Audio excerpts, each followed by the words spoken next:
Hello everyone. इस video में हम पढ़ेंगे about the sexual cycle in female called the menstruation, you can say it.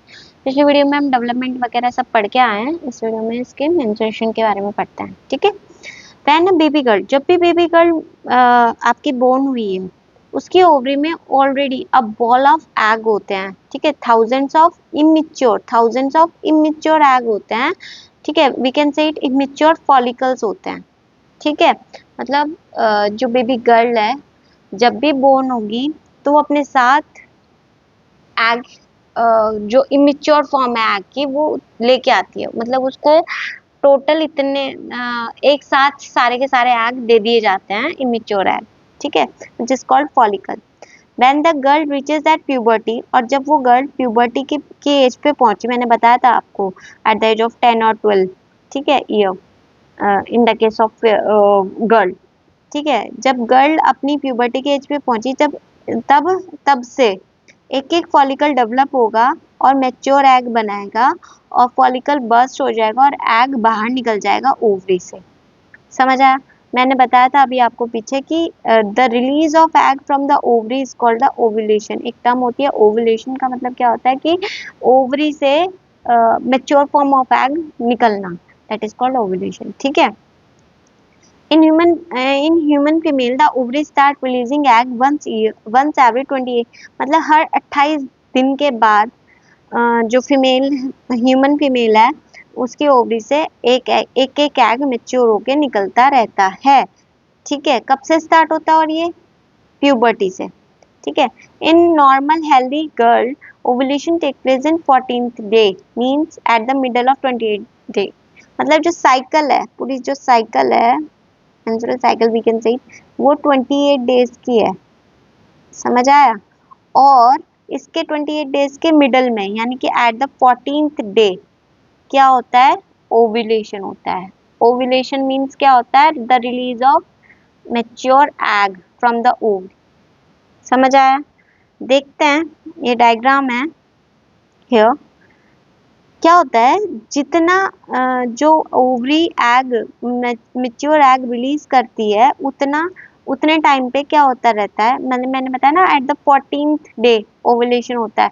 तो 14 दिन क्या होता है, फर्स्ट डे से लेके 14 दिन तक क्या होता है आपका, अंदर वॉल बननी स्टार्ट हो जाती है, थिक लाइनिंग बननी स्टार्ट हो जाती है यूट्रस के अंदर।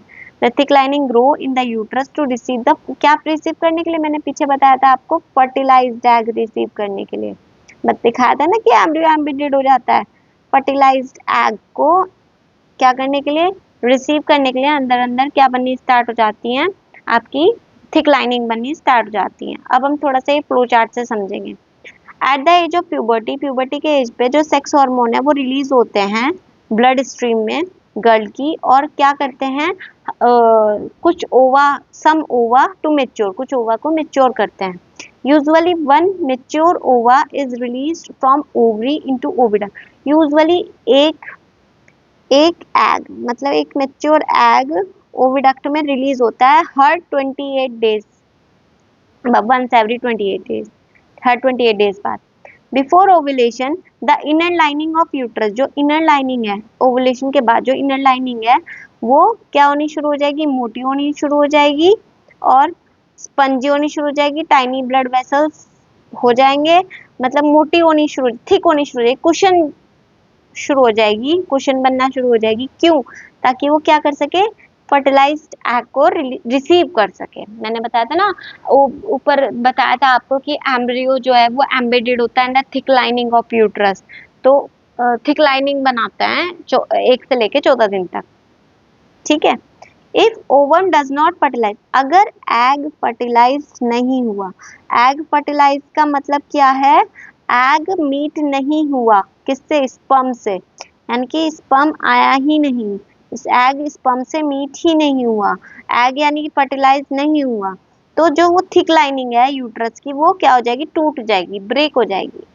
So the thick lining along with the blood vessels, dead ovum, वो बाहर आ जाएंगे through the vagina in the form of bleeding, ठीक है, ब्लीडिंग के फॉर्म में, जिसे हम क्या कहते हैं? मेंस्ट्रुएशन कहते हैं, ठीक है। ब्लीडिंग अगर 3 से 5 दिन तक ब्लीडिंग होगी, उसके बाद आफ्टर मेंस्ट्रुएशन इज ओवर, मतलब ये जो मेंस्ट्रुएशन है यानी कि ब्लीडिंग है वो ओवर हो जाएगी, तो inner lining of uterus start building up, फिर इनर लाइनिंग दोबारा से बननी स्टार्ट।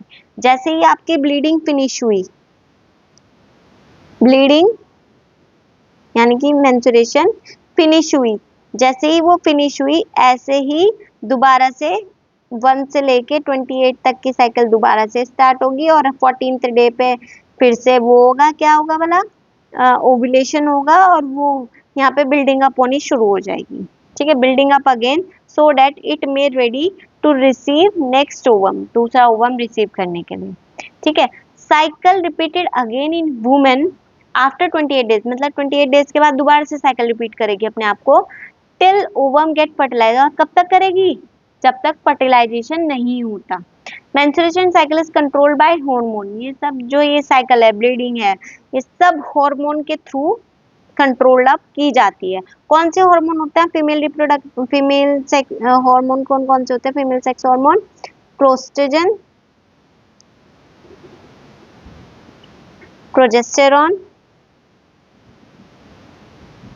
एंड प्रोजेस्टेरॉन, और कौन सा होता है, estrogen. Estrogen, progesterone, both two hormone are responsible for menstrual cycle. ठीक है, the cycle stop temporarily, अब जो साइकिल है वो कब रुक जाएगी, टेम्पररी एंड टेम्परेरी रुक जाएगी, टेम्परेरी रुक जाएगी। ठीक है, व्हेन ओवम गेट फर्टिलाइज, जब ओवम फर्टिलाइज हो जाएगा, मतलब जो ओवम है वो मीट कर गया स्पर्म के साथ और जाइगोट बन गया, जाइगोट बन गया तो क्या बनेगा, एम्ब्रियो बन गया, एम्ब्रियो बन गया फिर फीटस बन गया, फीटस बन गया फिर बेबी बन, उस टाइम पीरियड के लिए जो ये मेंस्ट्रुएशन है, वो जो ये साइकिल है 28 डेज की साइकिल है वो रुक जाएगी। ठीक है, और वुमेन जो है वो प्रेग्नेंट हो जाएगी, और जब बच्चे को वो बर्थ कर देगी, मतलब बच्चा जन्म ले लेगा, उसके बाद ये दोबारा से रीस्टार्ट हो जाएगी, यानी कि दोबारा से स्टार्ट हो जाएगी 28 डेज की साइकिल। अब दो वर्ड होते हैं, मेनार्च और मेनोपॉज। मेनार्च क्या होता है, the first occurrence of menstruation, यानी कि ब्लीडिंग जो हो रही है मेंस्ट्रुअल साइकिल की पहली बार जो मेंस्ट्रुअल साइकिल होती है at the age of puberty, उसको क्या कहते हैं, मेनार्च। और मेनोपॉज किसे कहते हैं, जब परमानेंटली मेंस्ट्रुएशन रुक जाता है वुमेन के केस में, उसे मेनोपॉज कहते हैं। और ये कब होता है, मेनोपॉज कब होता है, at the age of 45 to 50 year, जब वुमेन जो है वो 45-50 ईयर की हो जाती है तो मेनोपॉज उसको आ जाता है, उसके जो ये ब्लीडिंग है, मेंस्ट्रुअल साइकिल है, 28 डेज की साइकिल है, वो परमानेंटली रुक जाएगी। ठीक है, और मेनार्च क्या है, जब से वो स्टार्ट हो रही है, यानी कि 10 to 14 ईयर जब प्यूबर्टी आई तब से स्टार्ट हो रही है, दैट इज कॉल्ड मेनार्च। और जब परमानेंटली रुक गई तो उसको कहते हैं मेनोपॉज। ठीक है, at the time of baby birth, जो वो time period gestation time period है, उस टाइम पे जो ये साइकिल है ये टेम्परेरी रुकती है, लेकिन परमानेंट रुकती है मेनोपॉज के टाइम पे। क्लियर, आज के लिए इतना ही, बाकी हम